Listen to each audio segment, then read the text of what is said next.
C'est un petit pays niché au nord-ouest de l'Amérique du Sud, entre la Colombie et le Pérou. Un territoire aux 1000 visages qui offre aux visiteurs une multitude de trésors naturels. Cette terre de contraste, l'Équateur. Entre l'archipel des Galapagos, les hauts plateaux andins et l'Amazonie, le pays abrite un nombre d'espèces animales parmi les plus importants de la planète. Pendant un mois, les équipes d'une saison au zoo vont explorer ces différents écosystèmes et rencontrer les acteurs de la conservation.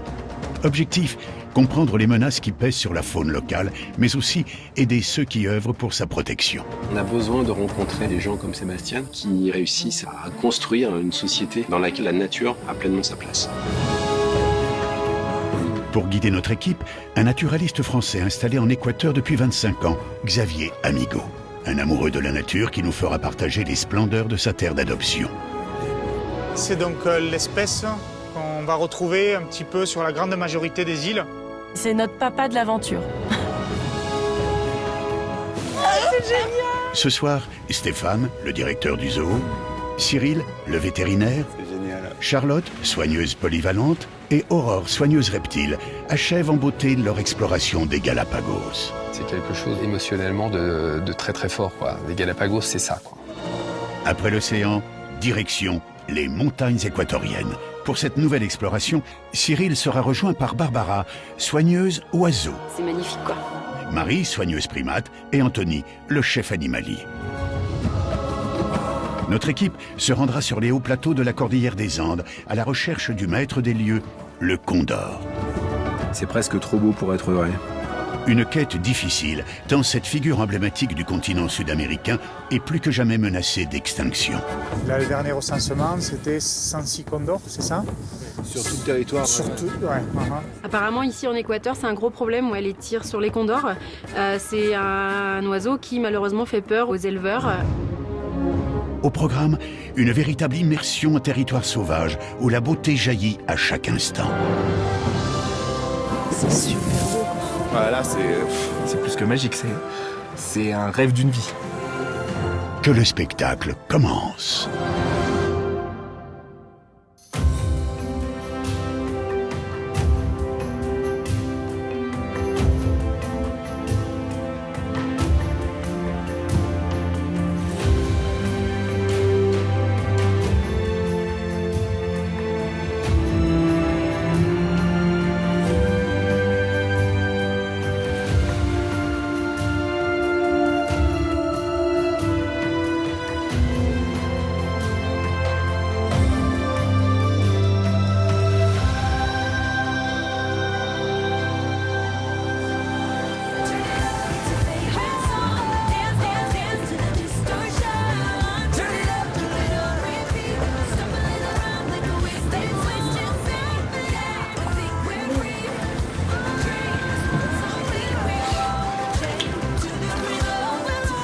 Mais elle se repose.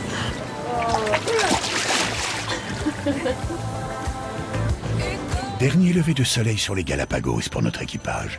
Et ultime plongée autour de Cousin Rock, un rocher situé à l'ouest de l'île de Santiago.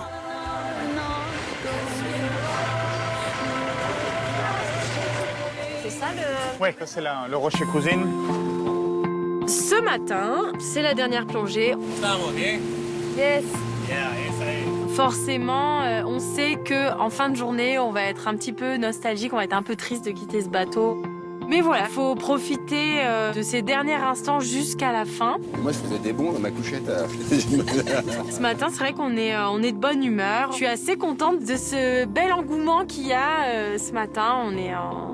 On est en bonne forme. L'endroit est incroyable. C'est un grand roc comme ça qui sort de l'océan, qui peut presque paraître un peu austère, un peu sombre. En tout cas, on est hyper excités, hyper enthousiastes à l'idée de se mettre à l'eau. On va faire une petite immersion autour de cet ancien cratère. On a les courants majoritaires qui viennent du sud-est, comme d'habitude, et qui viennent taper ici et ici, qui tournent. Donc on va commencer 6 mètres et on va à 23 mètres. Et à partir d'ici, c'est vraiment un gouffre. Dans cette partie-là, on risque d'avoir un petit peu de courant. C'est une plongée un petit peu technique parce que y a des courants, il faut descendre assez vite. On y va? Allez, c'est parti. Aurore ne vient pas avec nous. Et là, c'est la première fois en fait que je vais plonger sans elle. Donc, je me retrouve toute seule. Je me vois pas trop tenir la main à Cyril, donc je suis stressée. Même si j'ai une très bonne condition physique, il va falloir palmer contre le courant. Donc, bon, il y a un certain nombre de petits détails qui font que la pression monte. Il faut vraiment se dire qu'il n'y a pas de stress, qu'on est tous ensemble et que de manière... Exactement. J'y vais parce que je suis vaillante. Donc, on part en Zodiac, on met le matériel, bascule arrière et on va dans l'eau. Allez.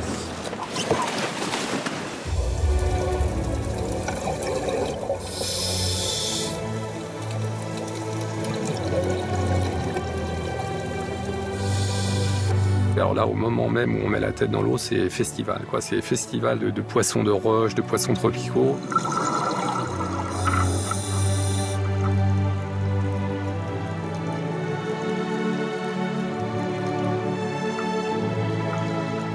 Il y a des poissons perroquets, il y a des poissons coffres.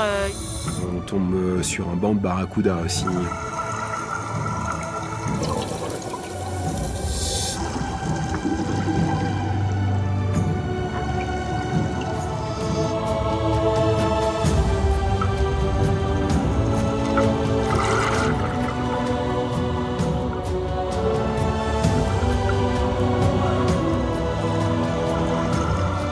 C'est une profusion de vie, c'est incroyable. Vraiment, j'avais jamais vu ça de ma vie. On en prend vraiment plein les yeux.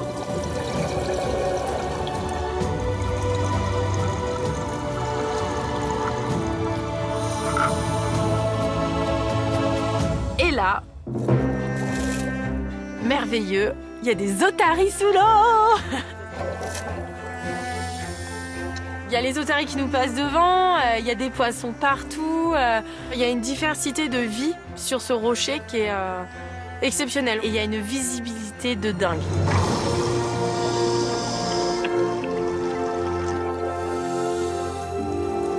Et puis le décor aussi est assez incroyable parce qu'on est vraiment à flanc de ce rocher.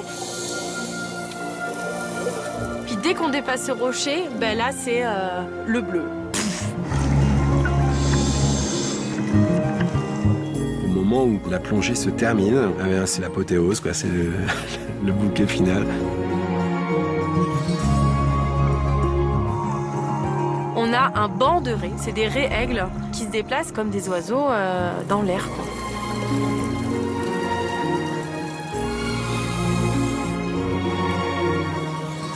Le temps s'arrête vraiment à ce moment-là, mais il se passe probablement plusieurs minutes où on est là à les observer, comme derrière un écran de télévision géant.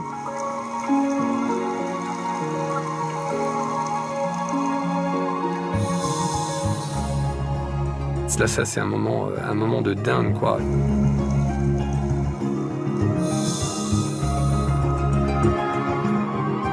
Et puis à un moment donné aussi, un animal vient nous voir un tout petit peu plus près. C'est à nouveau quelque chose, c'est encore très fort, quoi, en termes de ressenti.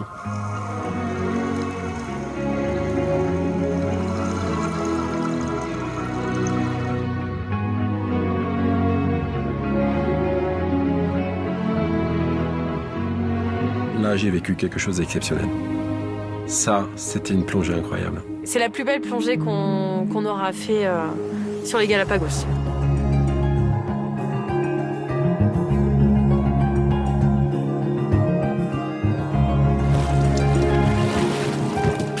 Quand on remonte, on a la banane, mais on n'a pas encore de mots à mettre sur ce qu'on a vécu. On remonte tous en sachant qu'on a vécu un moment exceptionnel. C'est très difficile finalement de coller des mots à tout ce qu'on peut ressentir sous l'eau, quoi. Enfin, le vocabulaire est peut-être pas suffisamment riche ou fort pour décrire l'intensité de ce qu'on a vécu.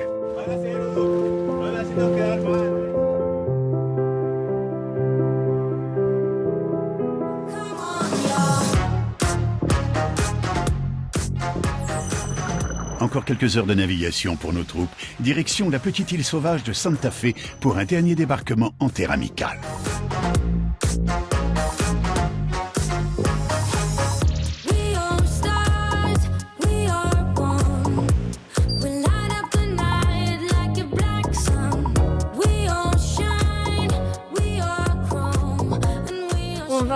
Santa Fe, une île où potentiellement on peut voir une autre espèce d'iguane terrestre et aussi une autre espèce d'iguane marin. Ça me parle, ça me va, c'est parti à la recherche des iguanes.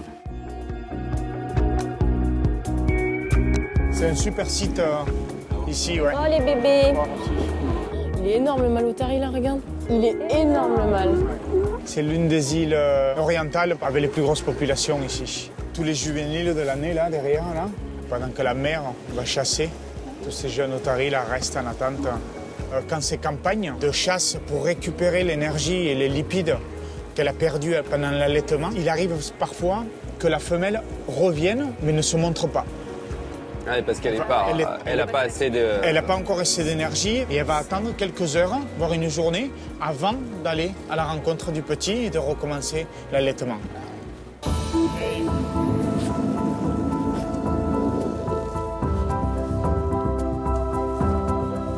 C'est l'heure des petits déj. On arrive sur une plage où il y a plein d'otaries.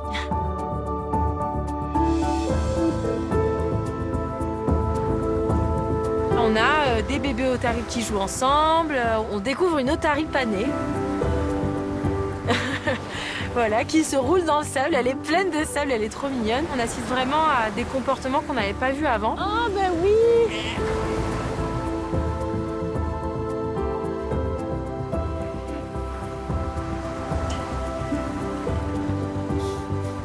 Comme si tout existait. Elle est bien passée à 8 cm de toi, là, non? Ouais, c'est génial. On se retrouve au milieu d'une colonie d'animaux sauvages pour qui on ne représente pas grand-chose. En fait, on est juste présent sans interagir. On fait partie du paysage, on a l'impression de faire partie d'un tout, vraiment, sans être considéré comme un danger. Et ça, c'est extrêmement agréable, c'est extrêmement précieux comme ressenti.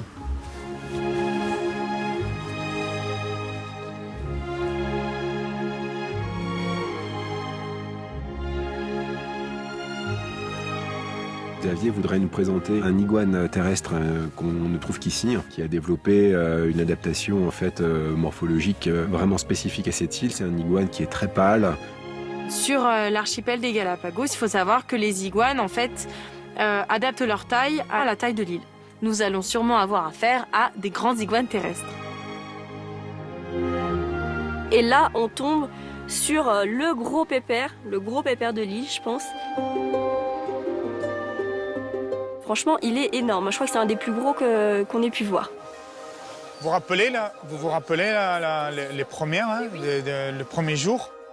Petit iguane dans sa forêt de cactus. Là, vraiment, elle porte bien son nom, celle-là. Pallidus. Il est énorme. C'est que l'île est propice en fait au fait qu'il trouve bien à manger, qu'il y ait énormément d'espace et du coup les animaux s'adaptent. Le cas de ce mâle, par exemple, la crête qu'on voit là, ces épines dorsales qu'on a, n'ont plus aucune utilité. Il n'y a plus de prédateurs, donc il n'a vraiment aucun intérêt à part vraiment d'avoir ces épines-là au niveau de la copulation et pour attirer les femelles. Du coup, cette crête tombe un petit peu et ce sont des épines qui sont souples. C'est pour ça qu'on a cette impression-là qu'il est mal peigné.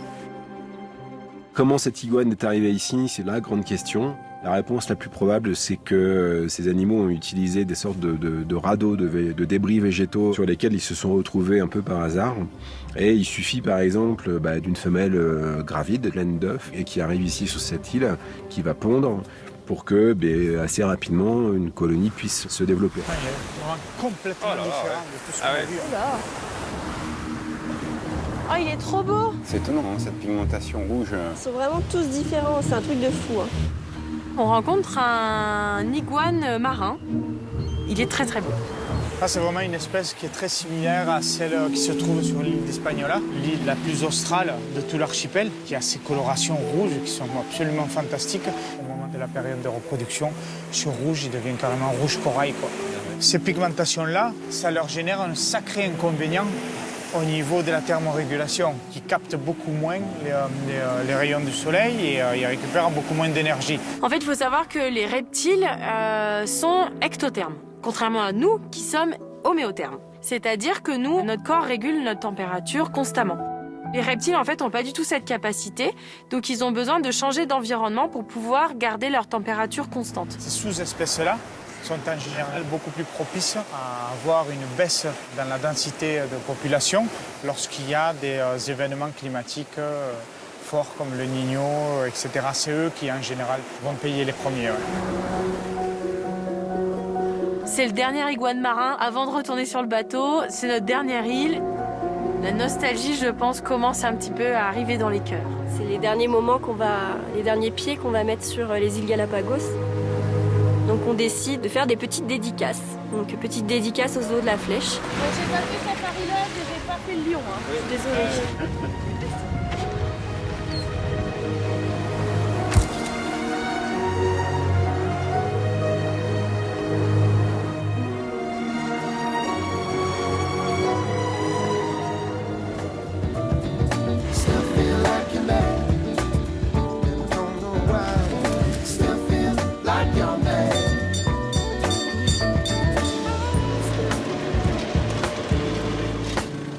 Après 6 jours, l'équipe du zoo achève sa croisière exceptionnelle à travers les Galapagos. Direction le port de Santa Cruz, l'une des très rares zones d'habitation de l'archipel. Retour brutal à la réalité. Notre voyage se termine sur l'île de Santa Cruz et j'avoue que c'est une claque.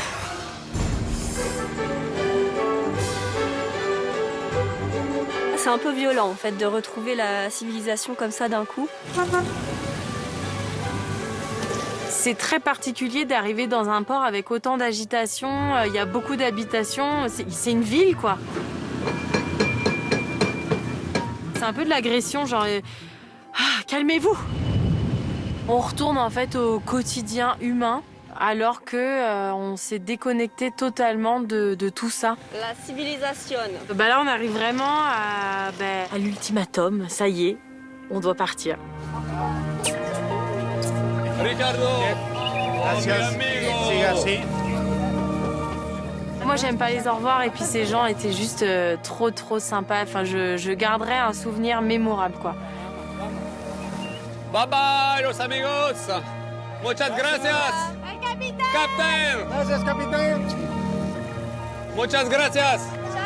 Vraiment, c'est des gens que j'oublierai jamais. Il y a vraiment des gens sympas sur cette terre. On est triste, mais bon, toutes les bonnes choses ont une fin. Il faut qu'on parte, il faut qu'on quitte le bateau.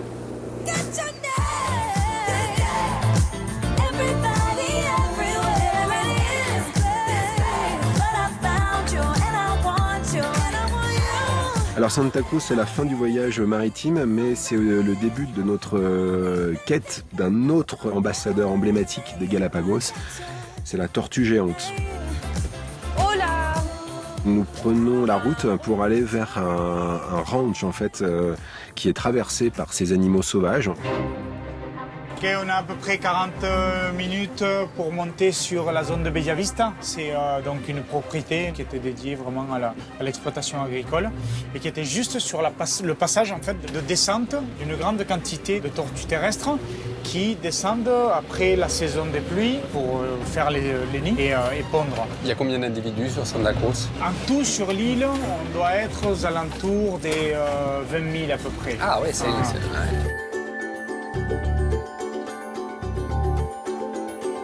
Oh, il y en a plein là, Avec les regarde vaches. dans les vaches. Oh, le truc normal. Elles sont plus grosses que les vaches. C'est clair.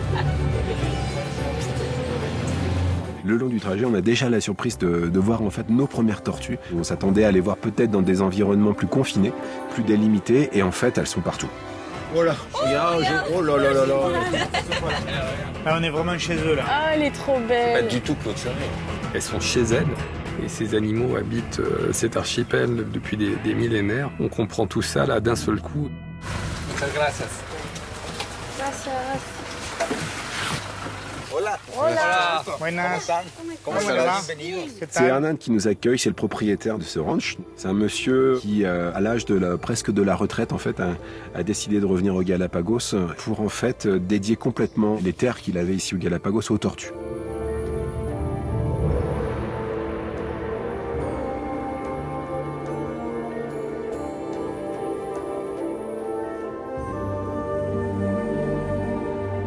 C'est juste énorme. Et c'est des tortues qui peuvent peser jusqu'à 250 kilos. Bah, elles peuvent peser autant qu'un poney, quoi. Alors que moi, mes tortues, il y en a une, donc Titine, qui a déjà 50 ans, qui est grosse comme ça, mais elles, à 50 ans, elles font déjà beaucoup plus que Titine et elles n'ont pas fini de grandir. C'est des tortues qui sont très âgées, qui peuvent approcher même de la centaine d'années et elles peuvent même aller au-delà de 100 ans. Elles sont nées avant nous et elles vivront après nous. Enfin, c'est un truc de fou.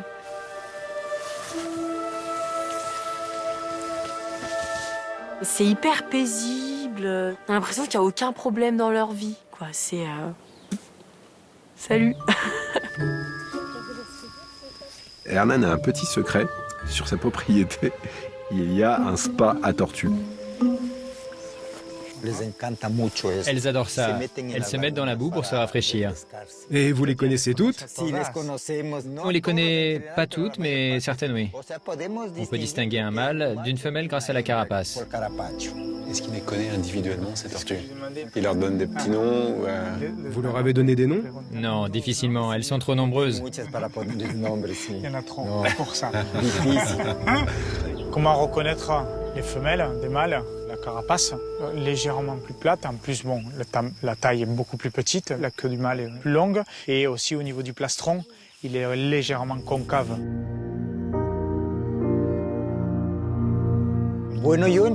Je suis arrivé ici avec mes parents en 1961. Ce fut une vie vraiment difficile. Il n'y avait pas de route, pas de source d'énergie. On ne gagnait pas d'argent. Il n'y avait pas de tourisme à cause des avions. Il n'y avait qu'un seul vol par mois. Je suis parti sur le continent et je suis revenu en 2012. Je savais que sur ma ferme, il y avait beaucoup de tortues. Alors je me suis dit qu'il y avait peut-être matière à développer quelque chose autour du tourisme.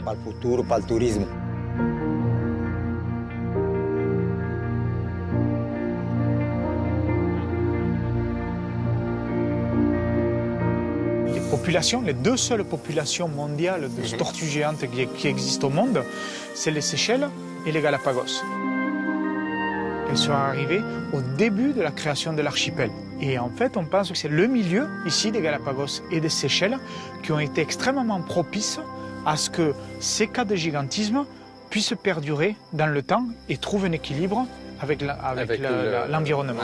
Ce gigantisme, on le retrouvait auparavant partout sur Terre. Et c'est Darwin qui a fait ce constat-là parce qu'il a retrouvé ailleurs, notamment sur le continent en fait, des témoins d'animaux gigantesques.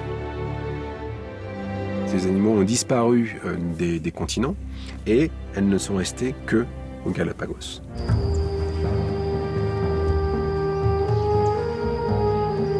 La tortue géante des Galapagos, c'est comme un animal qui en impose. On a l'impression d'avoir affaire à un animal venu d'un autre âge, qui impose le respect, qui incarne peut-être une sorte de sagesse séculaire, une sorte de vieux sage en fait.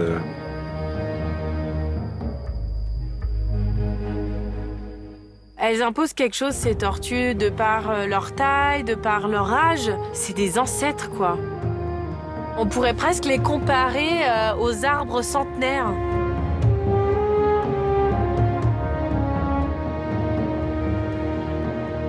L'homme est capable du pire, mais il est aussi évidemment capable du meilleur, et notamment de mettre en place des mesures de protection pour pouvoir sauvegarder les derniers représentants d'espèces emblématiques, comme cette tortue des Galapagos qu'on a la chance d'observer aujourd'hui.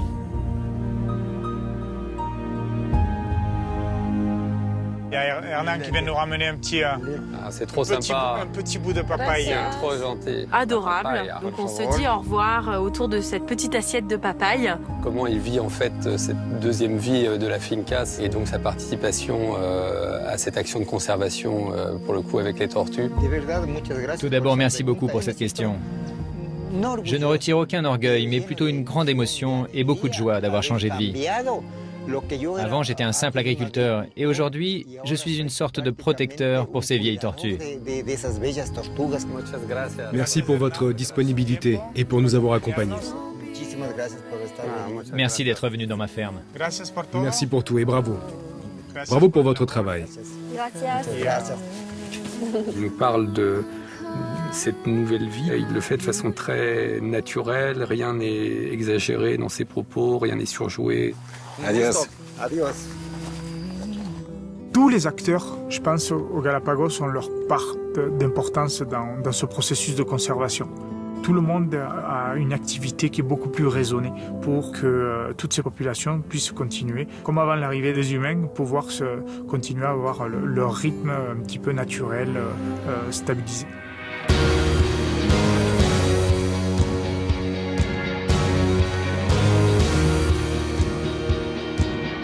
Après 2 heures d'avion, retour sur le continent. Nos troupes débarquent à Quito, la capitale, pour accueillir la nouvelle équipe du zoo. Ce soir, Aurore, Charlotte et Stéphane passent le relais à Anthony, chef animalier, Barbara, soigneuse oiseau, et Marie, soigneuse primate. Ils vont poursuivre l'aventure équatorienne avec Cyril. Les copains. Ce soir, on a l'équipe remplaçante qui arrive. On passe le relais à Barbara, Marie et Piche. Bienvenue chez nous. Salut. Salut, ça va bien? C'est la première fois que je pars aussi loin, ouais. C'est un mélange de plein de sentiments différents en fait. C'est à la fois l'excitation, un petit peu d'inquiétude parce que voilà, c'est un petit peu l'inconnu aussi, mais beaucoup d'excitation surtout, ouais. Très hâte que ça commence. Bon bah et vous? Disons que ça a tenu toutes ses promesses, quoi. Ouais, les rencontres étaient là. Ouais. Sous l'eau et puis à terre, on a vraiment eu un festival. Ah, ils ont dû vivre un truc hyper canon aussi. Donc du coup, on a envie de partager, on a envie qu'ils nous racontent. En même temps, c'est compliqué pour eux aussi parce qu'il s'est passé plein de choses. Donc par quoi commencer? Mais non, allez voir. Ils ont une banane comme ça. Ils ont eu un super voyage. Et sur Terre, t'as réussi à avoir un peu de reptiles quand même? Ah mais je te dis, les iguanes, c'est limite, on marchait dessus tellement il y en avait beaucoup, tu les vois pas, enfin t'arrives, ah attention, un iguane. Oh, attention. Faites le tour. Les trois, la première chose qu'ils nous ont dit, c'est... En fait, vu que les Galapagos, c'est pas un endroit où il y a énormément d'êtres humains, ça fait que les animaux n'ont pas peur de l'être humain. Et ça, c'est quelque chose qu'on ressent, que c'est quelque chose qui les a marqués en fait. Et ça, ça doit être tellement intense à vivre. J'ai décidé de partir. J'ai pas envie de rentrer. Tu m'étonnes. Je suis un peu triste. Ça a été une magnifique aventure. On a été coupés du monde. On a partagé des moments de vie avec des animaux. Il y a un bébé otari. Regarde comme il est trop mignon. Et il est là, avec sa mère. Et puis c'est un tel bonheur d'être à un endroit où les animaux n'ont aucune crainte de l'homme. Ils nous considèrent presque comme un caillou ou une plante, quoi. Genre on n'est rien, on est vraiment rien. On n'a qu'une envie, c'est d'expliquer à tous les gens en fait qui vont venir nous voir au zoo qu'on a une planète magnifique. Il faut arrêter de croire qu'on est tout puissant, les humains. Il faut vraiment qu'on redescende sur Terre. C'est vraiment ça. C'est sans la Terre, on n'est rien. Il y a l'iguane qui arrive là. C'est énorme. Ah, il y en a deux, regarde. 3. J'ai vécu un truc de fou. Première grande aventure de ma vie, on va dire. Ce qui m'a marqué, c'est les paysages. Donc c'est vraiment des paysages uniques.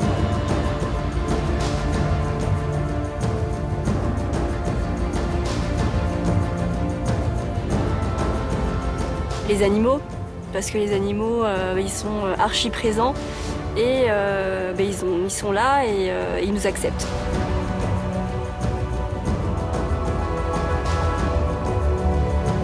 Et c'est des animaux qui ont l'air heureux. Pour moi, je pense, j'ai senti qu'ils l'étaient. Donc ça, c'est fort comme sentiment. C'est là où on se demande qui observe qui. Ça restera un voyage gravé à jamais dans mon cœur et dans ma mémoire. J'ai envie de pleurer.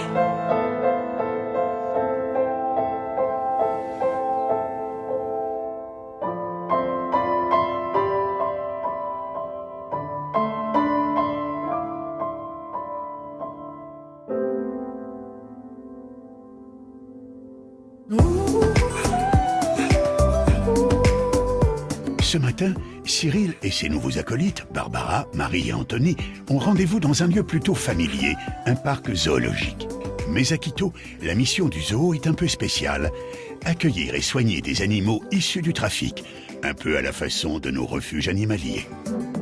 Nous allons rester à Quito pour aller rencontrer des confrères, donc des confrères qui travaillent au zoo de Quito. Buen día. Martin. Nous sommes accueillis par Martin, donc le directeur du parc.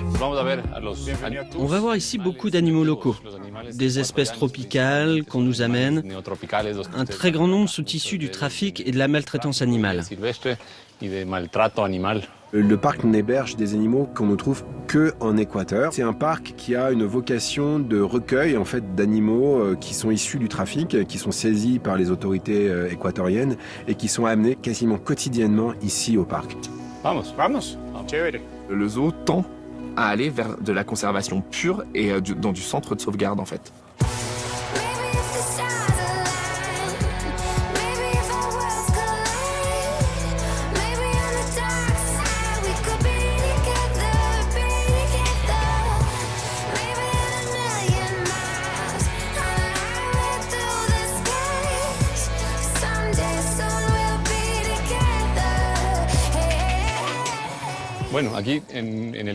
Bien, pour ce qui est des saïmiris, c'est une espèce très banale dans les zoos parce qu'ils sont souvent victimes de trafic. Il en arrive en permanence aux zoos parce que les gens les abandonnent. Ils pensaient en faire des animaux de compagnie. J'incite les gens à dénoncer cela à la police ou à les ramener aux zoos. Même à Quito, même dans la capitale, tu as des gens qui cherchent à avoir des saïmiris comme ça chez eux. Ça dégoûte en fait. Ils sont pas faits pour vivre entre quatre murs dans un appartement. C'est pas leur place. On fait vraiment du tort. Voilà, juste pour un plaisir personnel au final. On les sort de la forêt, mais on peut quasiment pas les remettre. Ces animaux qui vont être contraints de vivre au zoo toute leur vie. Là, on rentre vraiment dans le vif du sujet, quoi. Et pour le coup, c'est très touchant.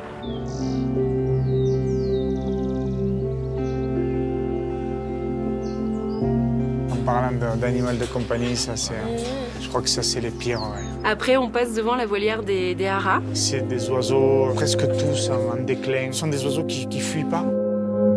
Ils sont récupérés comme animal de compagnie. En fait, ça te prévient des serpents. Et donc, dès qu'il y a des serpents dans la communauté autour, tu as les Amagamis qui deviennent comme des fous. Et en plus, avec leur son, vraiment... Les vrais chiens de garde, quoi. Et c'est vrai que c'est un grand phénomène de mode. Moi, j'ai beaucoup de mal déjà avec les oiseaux qui sont détenus seuls. Parce qu'il ne faut pas oublier que voilà, les gens travaillent. Donc, quand ils sont au travail, le perroquet est vraiment tout seul. C'est des oiseaux qui ne doivent pas vivre tout seuls. Enfin, je pense que les gens, avant d'en détenir, doivent vraiment bien se renseigner sur leurs besoins.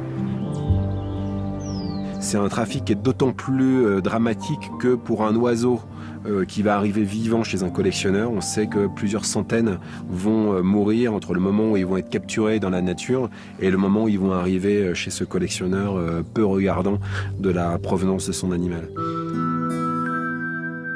Les tapirs. Et le tapir, est-ce que c'est un animal saisi également ou c'est un échange entre... Si, aussi. Oui, c'est vrai. Ah oui, pour la viande. Ouais. Souvent, ce qui se passe, c'est un animal qui est vraiment très très prisé pour la chasse. Est-ce qu'il y a, par exemple, ici à Quito, du trafic de viande de brousse aussi, par exemple de la viande de tapir? Ici à Quito, ça serait d'abord choquant. Par contre, dans tous ces ports amazoniens, ça continue. La viande de brousse, ça se vend là. C'est-à-dire, c'est de notoriété publique. Des primates, tout ce que tu veux. Le trafic qui menace le tapir n'est pas celui d'un animal de compagnie, mais celui de la viande de brousse. En fait, on s'aperçoit que vraiment, d'un pays à l'autre, on retrouve les mêmes problématiques. On a discuté des mêmes problématiques en Namibie, on a eu les mêmes problématiques en Polynésie sur la consommation d'espèces protégées. Et là, on arrive en Équateur, premier jour, la problématique est la même. À partir du moment où il y a entre guillemets du business à se faire sur une espèce, il faut compter sur l'être humain pour être capable d'exploiter cette ressource-là.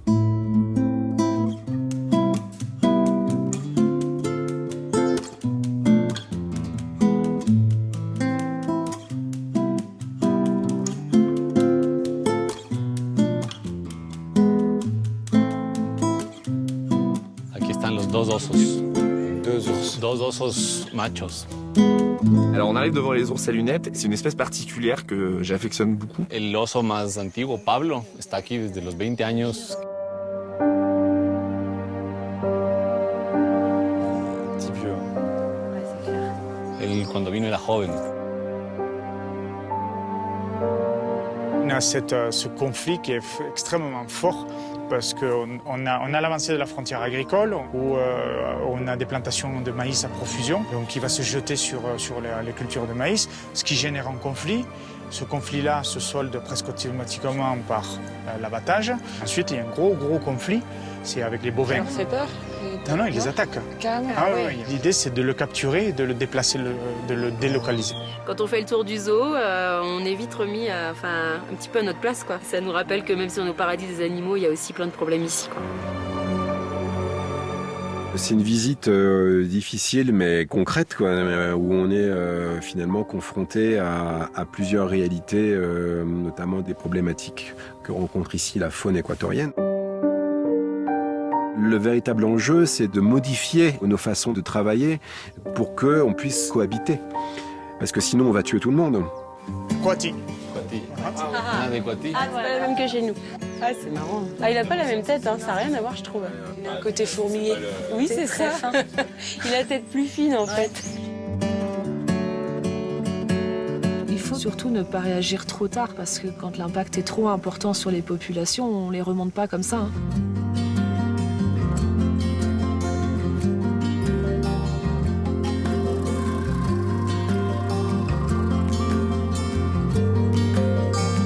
Aujourd'hui, je pense qu'on avance. Les gouvernements des différents pays commencent à vraiment comprendre l'impact écologique important, mais c'était pas le cas jusqu'à il y a 10 ans. Donc, faut surtout aider toutes ces réserves et ces centres, toutes ces personnes acteurs de la conservation. Je pense que le vrai rôle du zoo aujourd'hui, c'est de les soutenir en fait.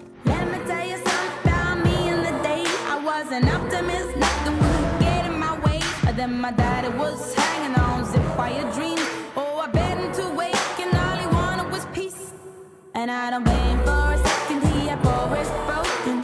Have a tongue left and no kidney to show. But I pray every day we can live our hope. Moving in. Buenas. ¿Qué tal? Xavier, Cyril et moi, on rejoint une équipe de vétérinaires qui doit faire des examens sur un condor et ils veulent qu'on s'en occupe avec eux. Qu'est-ce qu'on doit faire sur cet oiseau? Alors, on doit le prix et on doit les faire un petit check-up. Exactement. C'est vrai que le condor, quand on travaille en fauconnerie, c'est quand même un oiseau mythique, quoi. Le condor, c'est un charognard, très grande envergure, puisque c'est quand même le deuxième plus grand oiseau volant au monde. Le premier, c'est l'albatros. Donc c'est voilà, des oiseaux en vol qui sont magnifiques et très très impressionnants. Vous allez mettre la main à la patte? Pas de problème. C'est rare de pouvoir intervenir comme ça. L'oiseau n'est pas malade, hein, c'est vraiment une visite médicale, on va dire.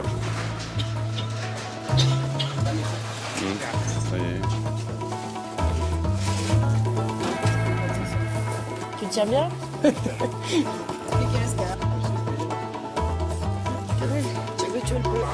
Oui. Pas de souci. Allez. C'est bon? C'est bon. D'approcher un condor d'aussi près, c'est génial, quoi. On va lui faire les soins ici sur place, sur un tapis stérile et ça évite de le transporter loin comme il est quand même très lourd, c'est compliqué. C'est quand même un oiseau qui pèse entre 10 et 12 kilos, c'est un oiseau énorme et qui en général a beaucoup de force. Tu veux regarder un petit peu, tâter, regarder tu as le bréchet, voir un petit peu quelle est la condition corporelle et pour voir si ça s'alimente bien. Alors le bréchet, c'est l'os que les oiseaux ont juste devant, là, au niveau du ventre. C'est là qu'on va voir de chaque côté de cet os si l'oiseau a beaucoup de réserves, s'il est justement un peu trop gros ou trop maigre ou au contraire très bien. ¿Qué les parece? Qu'est-ce que tu en penses? Ah, moi je le trouve bien. En tant que professionnel, ça nous est tout de suite aisé de participer et de nous sentir faire partie de cette équipe. On sait à peu près comment ça va se passer, ce qui fait que intuitivement, en fait, on se comprend assez facilement. Comme vous pouvez le voir, c'est une aile immense. Nous avons un plumage complet. Toutes les plumes y sont. À présent, nous allons la maintenir pour pouvoir réaliser une prise de sang. Peut-être que vous souhaitez la faire, cette prise de sang? Je fais le deuxième temps, c'est la prise de sang. Il faut bien désinfecter parce que les vautours, notamment les condors, ont l'habitude de se fianter sur les pattes parce que ça permet aussi de se rafraîchir, entre guillemets. Vous préférez qu'on sangle ou utiliser une aiguille souple? Je pense que c'est mieux de faire avec les petits gadgets. Je je préfère les pidgeets avec le long tube, parce que comme l'oiseau n'est pas endormi et qu'il va gigoter, une fois que je vais planter l'aiguille, et si la patte bouge un peu, eh bien l'aiguille, elle, va rester en place. Mais par contre, avec le tube, moi, je pourrais être tranquille avec la seringue et à ce moment-là prendre le sang sans que ça me pose de problème.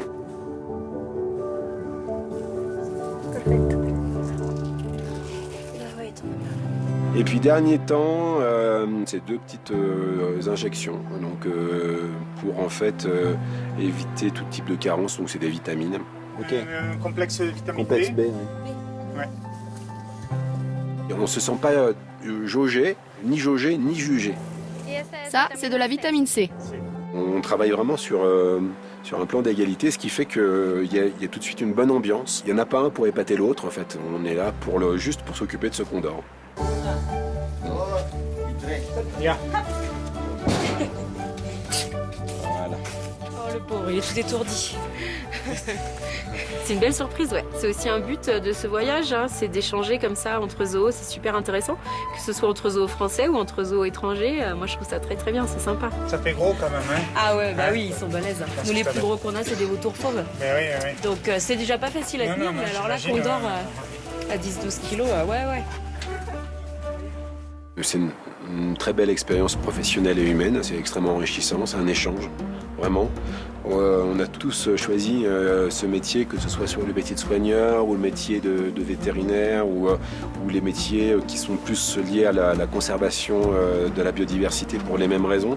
Raisons de passion, d'envie de se sentir utile pour la conservation et puis de faire quelque chose pour la planète, tout simplement.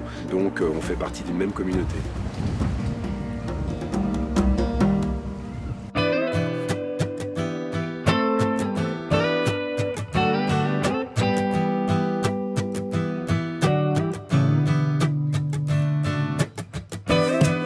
Buenas. Sí, buenos días.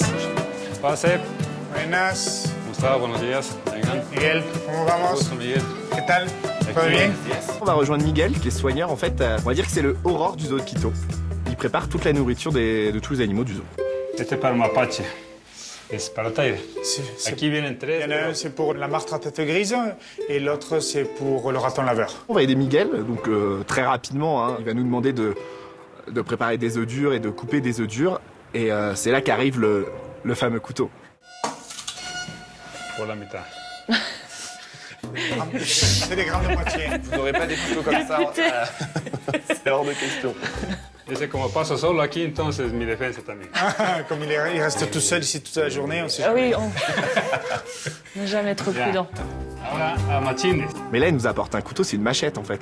Le couteau, il est énorme pour couper des œufs durs. Donc c'est vrai que ça nous fait un peu plaisanter avec Marie quand même, parce que la taille du couteau, on a trop peur de perdre un doigt en fait. Couper en 4. Tu veux le faire, Marie?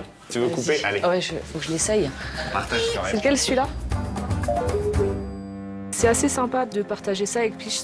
Bon, du coup, ça nous fait un petit... ça nous fait une petite découverte en fait. Là, on voit comment ça se passe ailleurs dans le monde au final, hein, c'est ça? Les accompagnants, viens. Les accompagnants, ouais, ils vont commencer d'abord avec le raton laveur. Donc ensuite, on change de soigneur. On va aller avec Victor et Alan, en fait, qui sont soigneurs carnivores. Ça, c'est un raton laveur. On va commencer par aller nourrir le raton laveur.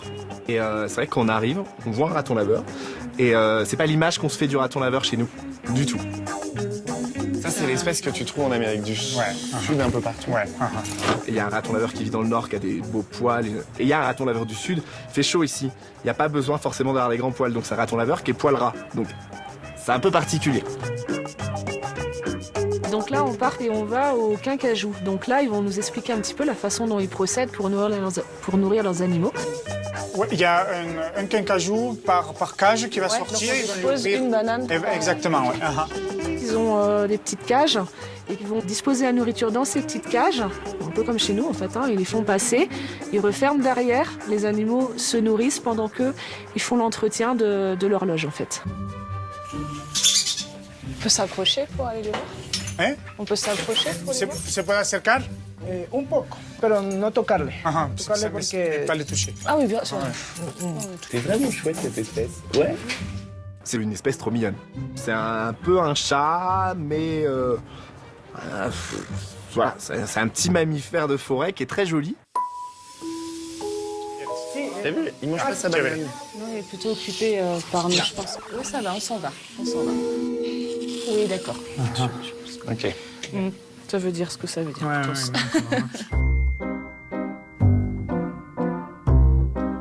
En fait, ils sont pas aussi mignons qu'ils ne paraissent. Et clairement, ils nous le font bien comprendre aussi. On voit bien quand on s'approche, parce que j'ai bien envie d'aller voir, donc je m'approche pour voir un petit peu. Et on comprend assez vite que c'est pas la peine d'aller plus loin, en fait. Tous ces animaux qui sont prélevés pour être animaux de compagnie ont en général la même histoire. C'est que un bébé, c'est jamais agressif, c'est toujours mignon, c'est toujours là.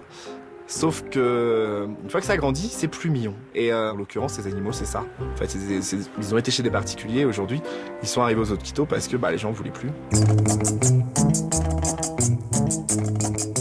Ensuite, on va aller au jaguar et on va les aider à mettre en place un enrichissement dans l'enclos, en fait.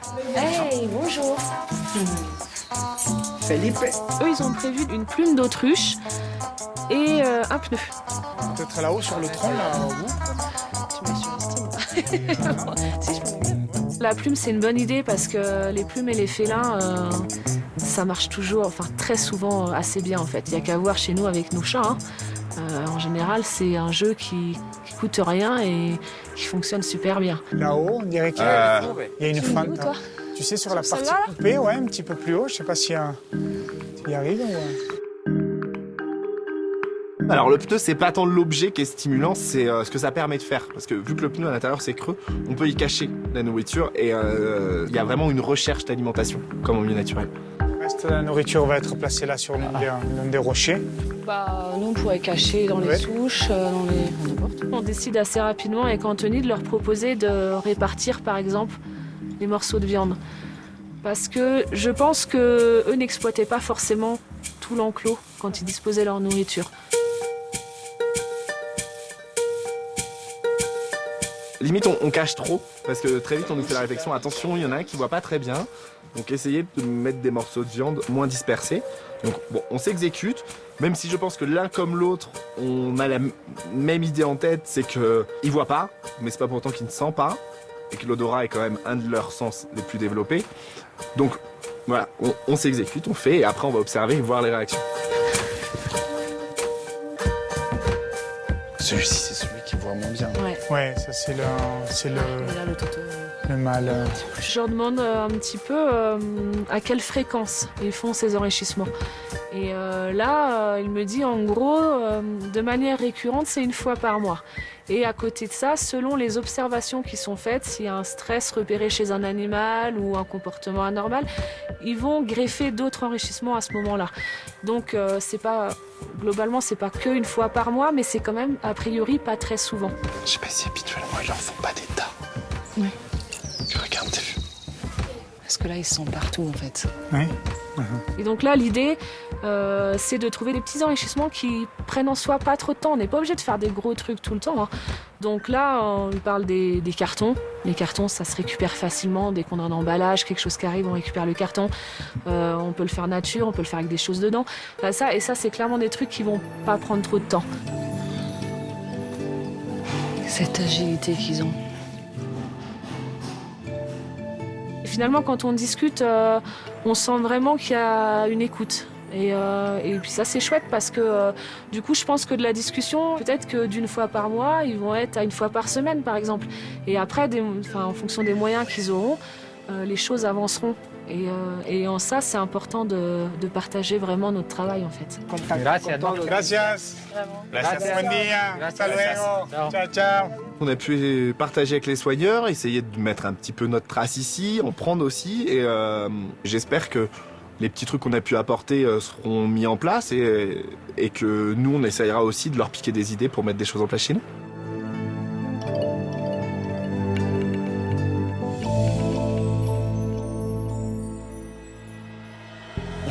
Pulga. Elle est trop mignonne. Hola, pulga.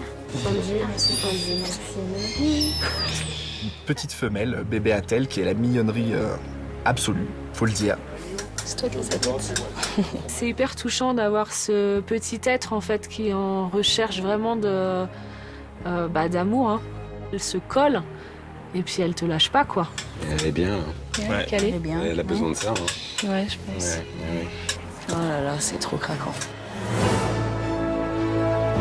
Après les Galapagos, le niveau de la mer, on est passé à Quito, un peu plus de 2000 mètres d'altitude. Et là, l'Antisana, c'est entre 3009 et 4200 mètres d'altitude.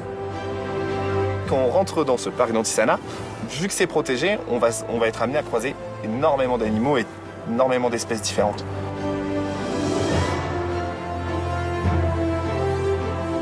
Ça, c'est pas les ibis?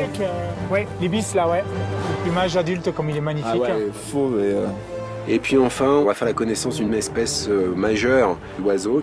Condor. Indo. Et juste pour nous.